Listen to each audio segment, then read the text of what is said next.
देश भर में 2024 के चुनाव की तैयारियों के साथ साथ अब नेताओं के दौरे भी शुरू हो चुके हैं। चाहे भारतीय जनता पार्टी हो, उसके केंद्र के शीर्ष नेतृत्व के लोग हों, वो बिहार के साथ साथ पूरे देश भर में जहां पर ऐसा लग रहा है कि उनके जीत जो है वो सुनिश्चित है, ऐसे में उनका चुनावी दौरा शुरू हो चुका है। इस क्रम में अगर हम बातचीत करें अमित शाह की, तो अमित शाह का धुआंधार रैली जो है वो शुरू हो चुका है। चुनाव में अभी 3-4 महीने बाकी हैं, लेकिन उससे पहले ही अमित शाह की निगाहें वैसी जगहों पर है जिन जगहों पर भाजपा हमेशा से कहीं ना कहीं कमजोर रही है। बिहार के अगर सीमांचल क्षेत्रों की बातचीत करें तो इस वक्त हम लोग सीमांचल में घूम भी रहे हैं। सीमांचल में जिस तरीके से असदुद्दीन ओवैसी की पार्टी लगातार उठते रहती है, ऐसे में भाजपा इस सीट को गंवाना नहीं चाहती है और इस सीट पर अपनी मजबूती दिखाने के लिए अमित शाह का रैली जो है वो लगातार जारी है। आपको बता दें कि बंगाल से सटे होने के तमाम जो ज़िले हैं बिहार के, उन ज़िलों में अमित शाह का दौरा जारी है। इतना ही नहीं, बंगाल में भी अमित शाह का वैसे जगहों पर दौरा जारी है जिन जगहों पर बिहार और सीमांचल एरिया सटता है।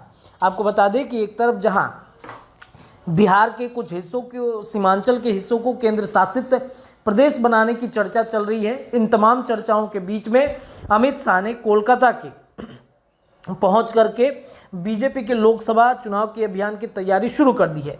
उन्होंने पश्चिम बंगाल में कहा कि मुख्यमंत्री ममता बनर्जी नागरिकता संशोधन अधिनियम यानी CAA का विरोध कर सकती हैं, लेकिन ये रुकेगा नहीं। शाह ने कहा कि केंद्र सरकार को इसे लागू करने में कोई रोक नहीं सकता है।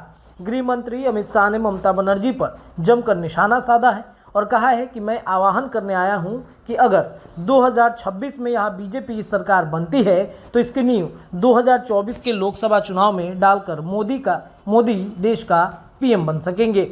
आपको बता दें कि CAA NRC को लेकर के देश भर में राजनीति एक बार फिर से गर्म हो चुकी है और इस कड़ी में जब अमित शाह बंगाल में जो बिहार से सटे जो इलाके हैं उन इलाकों में केंद्र शासित प्रदेश बनाने की जो चर्चा होती है बार बार कि कुछ सीमांचल के हिस्सों को काटकर, बंगाल के कुछ हिस्सों को काटकर जो सीमावर्ती इलाके हैं, जिन इलाकों में नेक्सस बहुत ही ज़्यादा हावी हो रहा है, उन जगहों पर केंद्र शासित प्रदेश बना दिया जाए जो केंद्र के अधीन आ जाएगा।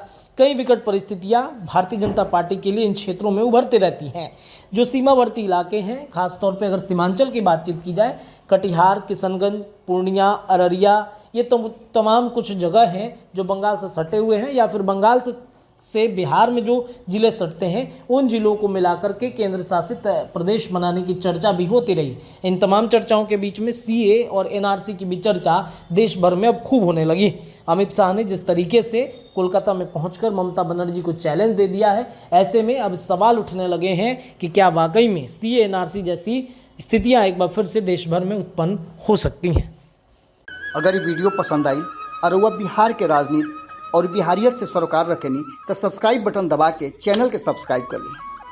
ओजे एगो घंटी बा, ओकरा बटन दबा देला से कुल सटीक और मारक खबर रुआ मुफ्त में मिल जाई। अगर रुआ पत्रकारिता के हमनी के नया प्रयोग में सहयोग कर चाहतानी तो ज्वाइन बटन दबा दी। पेटीएम नंबर नोट कर ली 9386816700। धन्यवाद।